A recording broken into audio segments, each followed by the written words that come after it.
Muy buenas tardes a todos, muchas gracias por la amable presentación y sobre todo un saludo muy especial y muy cordial a los señores obispos y a don Modesto también de un modo especial por la confianza que han depositado en mí para tener esta charla, de esta introductoria a estas jornadas.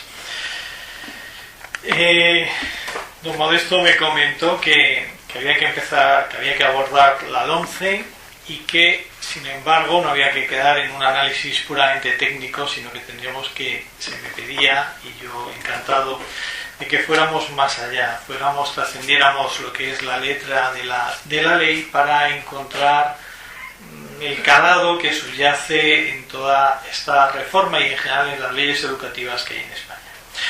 Bien, yo lo que, primero plantear por qué surge la LOMCE, porque esta ley es una ley por un lado que no deroga la anterior, sino que la modifica, es una continuación, se presenta simplemente como una mejora de lo existente, aparece como un artículo único, luego con una serie de más de 100 apartados, es un texto largo, prolijo, pero teóricamente se presenta a sí misma como una continuidad de la ley vigente. Por lo tanto, busca reformar y mejorar lo existente, el sistema educativo existente. Y no solamente se presenta, sino que yo creo que en efecto es así. No tiene una aspiración, digamos, de calado, de alternativa, sino de continuidad. Es verdad que introduce el factor de la mejora, esa M como novedad. Yo creo que a nadie se le escapa que el sistema educativo español adolece de graves dificultades y es una opinión común de expertos y no de expertos, en general de la sociedad española, de que el sistema español educativo tiene graves carencias y que por lo tanto había que acometer una mejora del mismo. Evidentemente, en este contexto hay un test que se realiza cada 3 años, que hemos oído todos en los medios de comunicación, que es algo reiterado, que es el informe PISA. No es el único, pero quizá es el más importante. Pues bien, este informe, que como saben lo hacen los países de la OCDE, que se realiza cada 3 años, fundamentalmente en los ámbitos de competencia de lectura, matemáticas y ciencias, España tradicionalmente sale mal parada. Nuestro sistema educativo sale a la cola de Europa y muy por debajo, claramente por debajo de los países de la OCDE, lo cual es obvio, no se corresponde con el teórico estatuto económico y de bienestar y de estándares digamos, que corresponden a España en el ámbito geopolítico, podríamos decir así. Bien, el último y reciente presentación del informe PISA corrobora lo que ya se presuponía, y es que apenas mejoramos. Los índices de mejora es un poquito en matemáticas, un poquito más en ciencias y estancado en comprensión lectora. Por lo tanto, curiosamente, este informe viene a decir que estamos estancados a la baja y sin embargo nos encontramos con que España desde el 2003 al 2013 ha incrementado su inversión en educación más de un 30%. Es decir, lo que nos ha desvelado, lo que desvela el informe PISA es que no es una cuestión de inversión.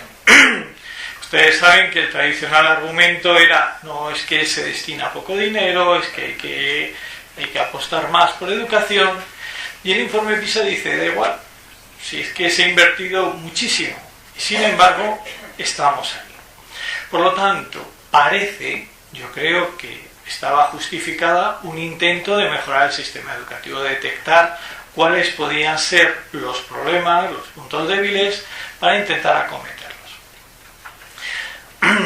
Y ustedes tienen ahí un poco un esquema acerca de cuáles eran los principios inspiradores, aquí en el que les han pasado, tienen la carpeta, donde aparece reforzamiento de la troncalidad, potenciación del uso de las nuevas tecnologías, el tema del plurilingüismo, mejora la adquisición de competencias, esto muy relacionado con el informe PISA, flexibilización de itinerarios, ya plantear desde los 15 y 16 años, es decir, en el último curso de la ESO, el paso hacia la formación profesional. Ustedes saben que nuestra formación profesional pues está en apenas un 24% de nuestros alumnos van hacia formación profesional, y se ve que eso es una ratio significativamente baja respecto de países de nuestro entorno. ¿Cómo se ha querido potenciar todos estos ítems, estos retos? Bueno, lo que tenemos autonomía, un incremento de la autonomía de los centros, de su capacidad de gestión, pero buscando una mayor exigencia en la rendición de resultados. Un aspecto muy importante es las evaluaciones externas cada fin de etapa. Este, de hecho, habría que subrayarlo, es el principal objetivo de la LOMCE. También la publicación de los resultados de estas evaluaciones, donde los centros aparecerían en un ranking en cuanto a eficacia y resultados educativos, algo que hasta ahora, digamos, muchas comunidades autónomas han sido reticentes. Favorecer la especialización de los centros, sistema de certificación para el acceso por parte del director, buscando una mayor cualificación por parte de los directores. Bueno, hay que decir, ayer estuve hablando con una alta responsable de la Consejería de Educación de la Comunidad de Madrid para justamente tener este encuentro con vosotros. Y ella me decía que para lo que la Comunidad de Madrid, por ejemplo, significa la LOMCE, es apenas nada en un cierto sentido, porque ellos ya dicen, ya hacemos evaluaciones, ya publicamos los resultados de los centros, en cierto modo lo único que nos afecta es retrasar un poco la edad a la hora de hacer estas evaluaciones, pero realmente les afecta a otras comunidades autónomas, en lo que, por ejemplo, la Comunidad de Madrid, la LOMCE apenas supone nada. Y me ratificaba también otra sospecha, y era que los equipos técnicos, que me decía ella que han realizado la ley orgánica de mejora de la calidad de la educación, son exactamente los mismos equipos técnicos que estaban con el gobierno socialista. No ha habido un cambio, es la misma, digamos, son los mismos expertos en pedagogía los que lo han hecho. También tenemos que destacar una urgencia social en cuanto a dar este paso. ¿Cuál es la urgencia social en cuanto a este paso que había que dar? Bueno, es evidente que yo creo que estamos en un final de etapa de ciclo histórico que se inauguró tras el final de la Segunda Guerra Mundial, donde además en los países europeos se implantó un modelo escolar único, del que hablaremos más adelante, y vamos hacia una situación en la que los grados, digamos, el grado de lucha por ganarse un futuro profesional, por mantenerse en el mercado de trabajo, probablemente utilizo la expresión común, y por mantener niveles de vida que hasta hace poco casi se daban por seguro de que se alcanzaban. Digamos, la mentalidad, de otra manera, la mentalidad hasta ahora, que yo, por ejemplo, yo veía en mis alumnos del último año de universidad, y hablando hasta hace 5 o 6 años, es que la vida se planteaba como una especie de cinta transportadora o de escalera mecánica, donde uno se subía, hacía un cierto esfuerzo, uno se colocaban un poco mejor, un poco peor, pero la cinta transportadora más o menos te llevaba hacia objetivos que tú te habías propuesto, del modo casi que iba de suyo. Evidentemente este contexto ha cambiado radicalmente, no solamente cada vez se necesita gente con un valor añadido competitivo para el mercado laboral, sino para poderte colocar bien, sino que para sostenerte tienes que cada vez, por decirlo de alguna manera, reinventarte a ti mismo y actualizarte a ti mismo en tu capacidad profesional. Cosa que, como podéis imaginar, empieza a someter a todo un sector de población joven a una tensión que además está llamado a crecer en el futuro, una especie de ansiedad permanente por mantenerse vivo en su puesto de trabajo. Bien, en cualquier caso, la LOMCE parece recoger el nuevo escenario en el que se van a situar las nuevas generaciones, y en ese sentido vemos que en el punto cuarto, cuando digamos esa antropología que está subyaciendo en las leyes de educación de las últimas décadas, que es ese individuo autónomo que se autoconstruye, esto se mantiene en la LOMCE, este ideal de sujeto autónomo que se realiza a sí mismo se mantiene, pero hay un giro, hay un cierto desplazamiento hacia que sí, muy bien ese individuo autónomo que se autoconstruye, que es un poco esta pedagogía que está en el trasfondo de los modelos educativos actuales, pero pero cada vez hay que insistir más en lo que viene a continuación, en las competencias y destrezas. Es decir, ese sujeto autónomo tiene que ser, en definitiva, muy competitivo, porque el escenario que le espera va a ser extraordinariamente duro y exigente, y por lo tanto se va acentuando este segundo aspecto digamos del modelo antropológico que hay. Yo, sin embargo, he hecho esta pequeña introducción muy sintética. Quisiera entrar más en algunos aspectos que yo creo que nos pueden interesar a todos.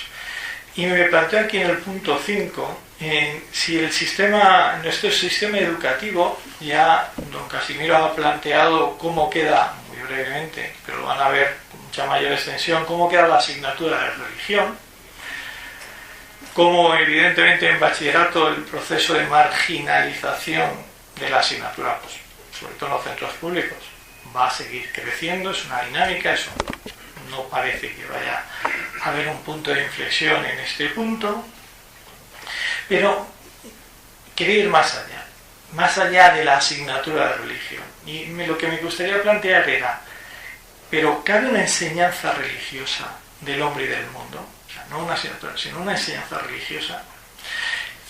Y de poderlo, ¿cómo sería esta enseñanza religiosa? Vamos a ver, lo que planteo como principio es algo conocido por todos, y es que la gracia supone la naturaleza. Y quería, en este sentido, no abordar ahora primero tanto el aspecto de la gracia como el aspecto de la naturaleza. ¿Por qué? Porque si el modo en que enseñamos la naturaleza es un modo cerrado a la gracia, en cierto modo, por mucho que intentemos presentar la gracia a nuestros alumnos, en cierto modo estarán vacunados, estarán cerrados, impermeabilizados. ¿Qué quiero decir? Lo voy a decir de un modo que puede ser llamativo. Déjenme decirlo así ahora. El sentido religioso de nuestros alumnos se juega sobre todo cómo se enseña física y química. ¿Cómo se enseña física y química? En principio esto parece sorprendente y evidentemente exige de mi parte algún tipo de explicación y de aclaración. En el fondo, ¿qué es la física y la química? Bueno, la naturaleza, en principio la realidad en tanto que naturaleza.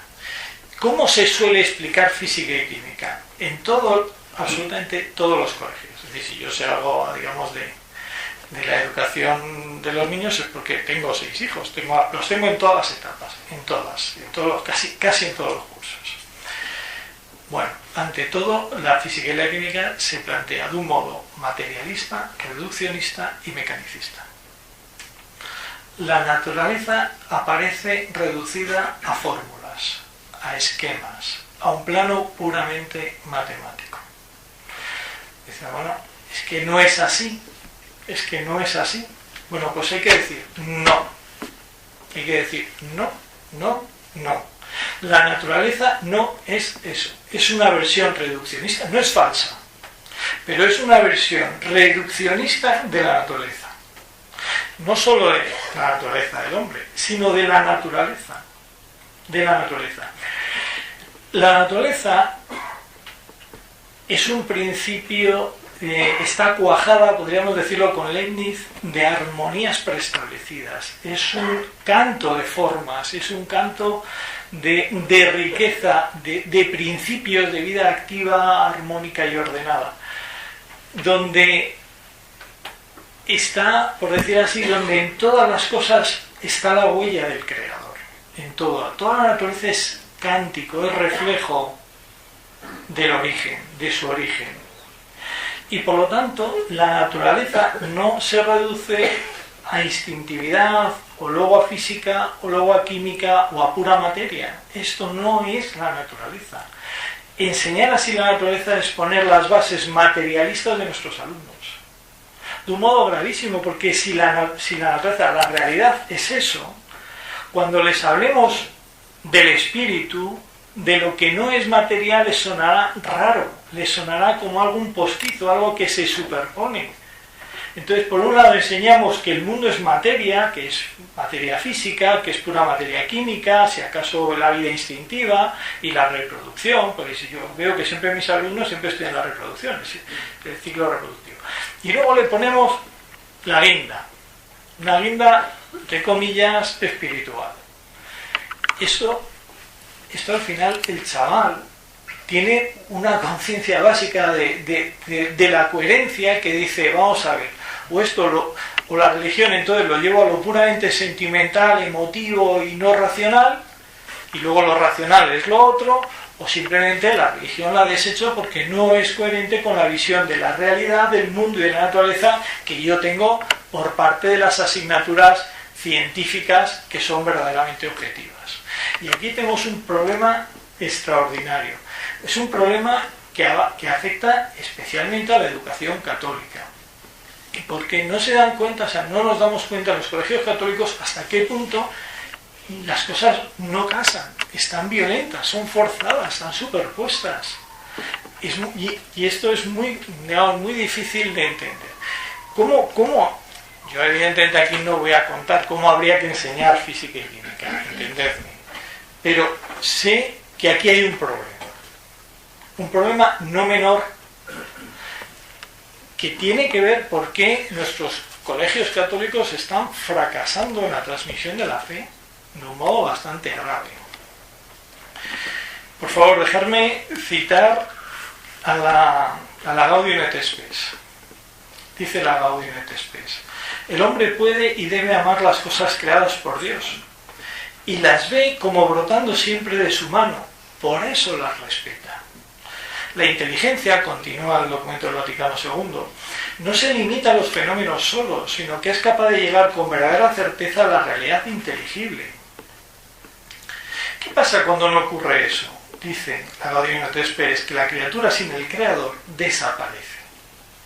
Por lo demás, todos los creyentes de cualquier religión han oído siempre en el lenguaje de las criaturas la voz y la manifestación de Dios.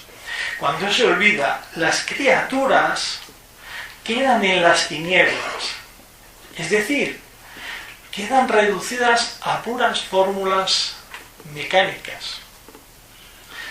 Yo recuerdo, tengo perfectamente en la retina mi hija estudiando unas hojas arrugadas de química y memorizándolas, ¿no? Y la tabla periódica. Y decía, ¿qué estás estudiando? Pues ciencias naturales. Y decía, Dios mío, ¿la naturaleza son esas hojas arrugadas que está estudiando? ¿Dónde está la verdad? ¿Dónde está la belleza de la naturaleza? ¿Dónde están los trascendentales del ser? No, la naturaleza, si es reducible a fórmulas, se puede expresar a fórmulas, es porque tiene formas. O dicho de otra manera, es porque la naturaleza es una, es verdadera, es buena, es bella. Y así, entendida así, es que nos puede ayudar a caer en la cuenta que nos causa asombro, un gusto por las cosas y, en última instancia, un amor. Por favor, dejadme citar una frase de Santo Tomás. Dice así Santo Tomás: las criaturas, las cosas, todas las cosas, en cuanto de ellas dependen, dice, no apartan de Dios, sino que llevan a Él. Llevan a Él. Pero lo que aparta de Dios es por causa de aquellos que se sirven de ellas insípidamente. Hablar de las cosas con insipidez es la mayor fuente de ateísmo. Hablar de la naturaleza, no digo ya del hombre, insisto, de la naturaleza con insipidez es la causa principal del ateísmo en nuestros días.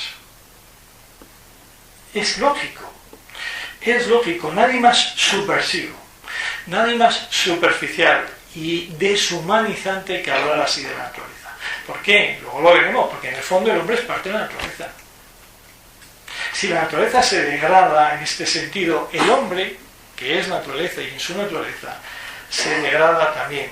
Recuerdo una frase de Heidegger, dice, el materialismo no es pensar que todo es materia, sino que todo es material para producir. ¿Qué producción? Este es el materialismo. Contra esto tenemos que tener mucho cuidado.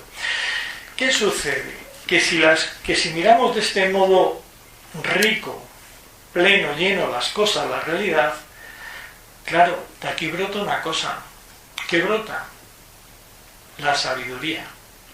Es decir, el sapere, el sapio, sapi, que significa tanto saborear, gustar, como saber. Frase preciosa de San Bernardo. Es sabio a quien las cosas saben como son. Es sabio al que las cosas le saben como son. Solo el que saborea. Claro, vista así la realidad, vista así las cosas, con esta profundidad, con este sabor, con toda su riqueza, con todos sus elementos, la educación es otra cosa. Y evidentemente ya empieza la educación religiosa. La educación se convierte en una forma de experiencia que en el tiempo culmina en el buen gusto, en un gusto educado.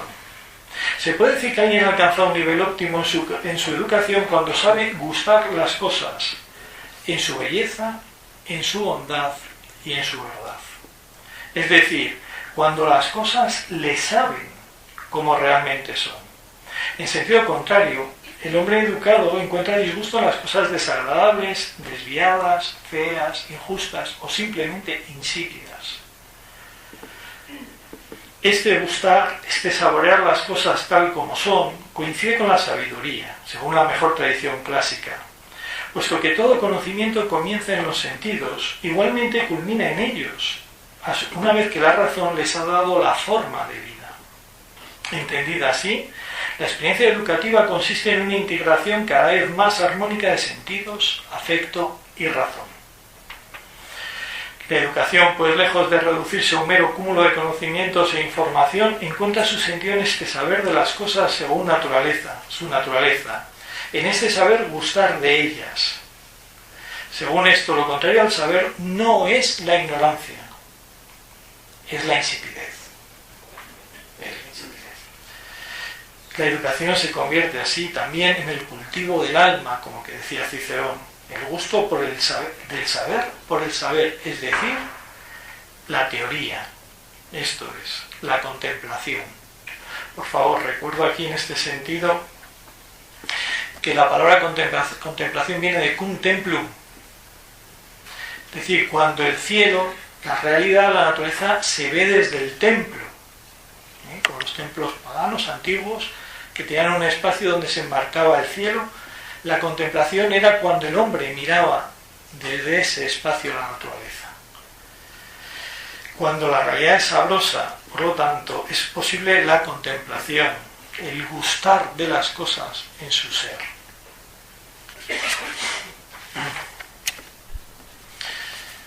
Evidentemente, todas estas cosas no entran en la LOMCE, no entran en nuestro sistema educativo. Como no entra, porque ha habido una reducción buscada. Pongo la imagen que ponía Locke en el siglo XVII, decía, para navegar nosotros no necesitamos conocer la profundidad del océano, simplemente que en la superficie no hay impedimentos. Y es una idea que también está en general en la Ilustración, en Kant. Decía Kant, pretende la razón instruirse ante la naturaleza, dice, pero ya no como un escolar que se deja ensañar a la voluntad del maestro, sino al contrario, como un juez en funciones que obliga a los testigos a responder a las preguntas que hace. Es decir, ha habido un intento de reducir la naturaleza a factor manejable, manipulable. Pero con ello se pierde evidentemente lo esencial.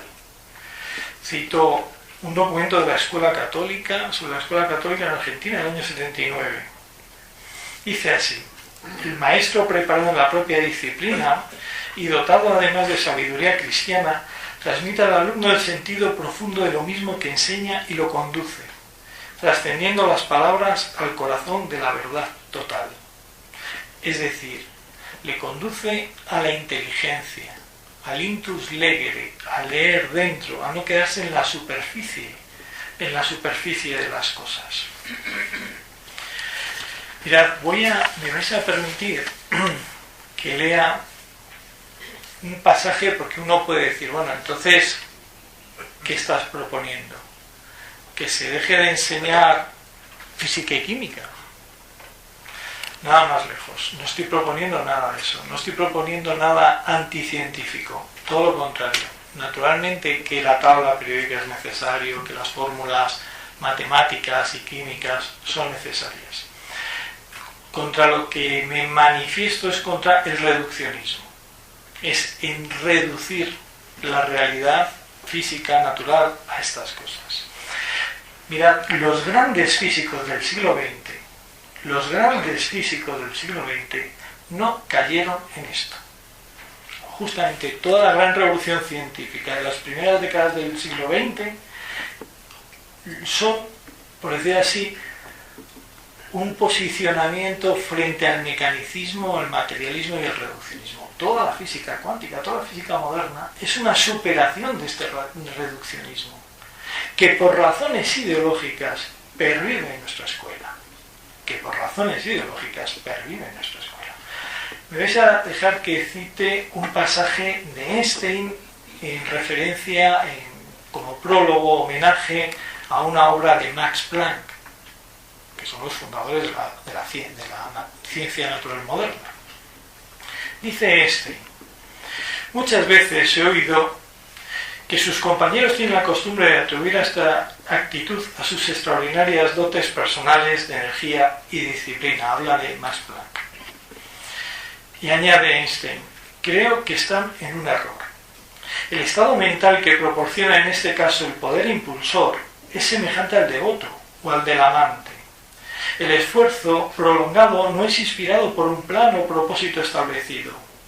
Su inspiración surge de un hambre del alma. Hablando de Max Planck.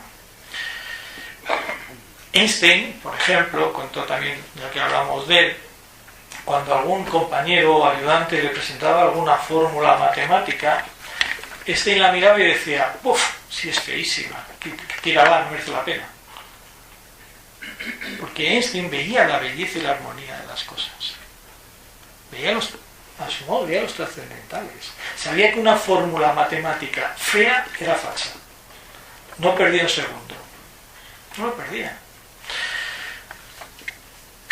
¿De dónde viene la palabra alumno? Etimológicamente. La palabra alumno viene talere. ¿Y qué palabras se derivan, por lo tanto, también de alere, de este infinitivo? Pues alimento. ¿Quién es alumno? Alumno es el que se le alimenta. Es el que se le alimenta. Pero ¿con qué le alimentamos al alumno? Solo se le puede alimentar con un conocimiento sabroso, que sepa, que dé gusto, que responda a las exigencias de su razón. Por eso también tenemos que decirlo. La mayoría de las veces el colegio es un rollo, un peñazo para nuestros niños. Es una enseñanza insípida donde las haya, porque apenas les alimenta, apenas les alimenta. Creedme. Bueno, los niños son buenos, son disciplinados, pero qué poco les provoca el deseo, qué poco les provoca el asombro, qué poca capacidad para despertar su gusto por la realidad, qué poco les ayuda a crecer, qué poco. Es una enseñanza muy inane, muy insustancial. Es una enseñanza que ha perdido la sustancia de las cosas. Lo digo porque todo esto es lo único que hace posible una educación católica. Todo esto es lo único que puede hacer posible que nuestros colegios puedan ser religiosos. Que es que si no, no lo van a ser. Y esto evidentemente nos plantea un problema, porque habrá que ver, y hay un aspecto muy interesante que tampoco lo voy a tocar muy poco, pero que está ahí. ¿Qué capacidad tenemos nosotros de recorrido en este sentido en el actual sistema educativo? ¿Qué recorrido tenemos? Primero, si somos capaces, primero nosotros de hacerlo, y luego, ¿qué recorrido tendría? Este es un tema muy interesante.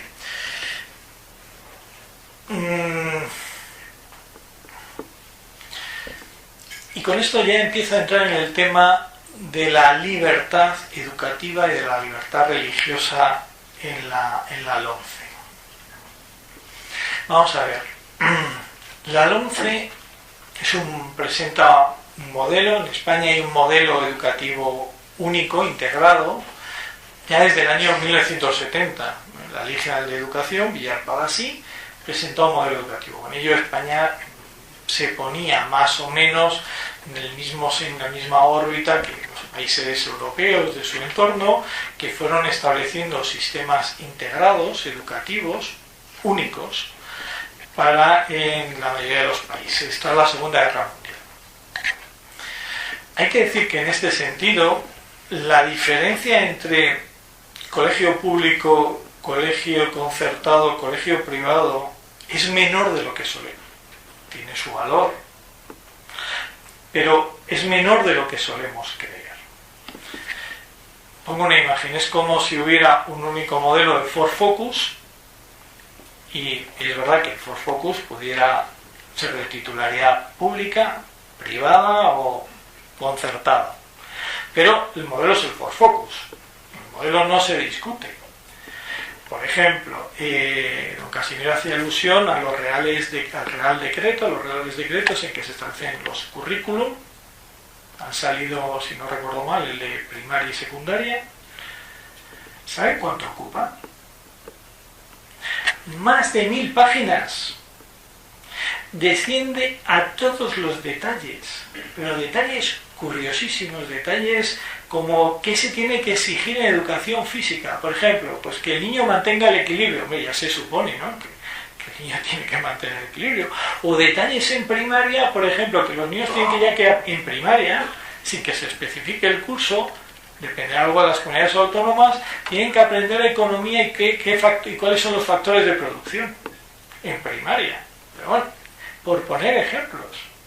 Es todo así, es una especie, te dan un modelo donde está previsto, pero vamos, hasta el más mínimo detalle, donde lo que en principio no parece posible es que tú puedas cambiar el modelo. Insisto, no es un tema menor que el titular del Ford Focus sea uno o sea otro.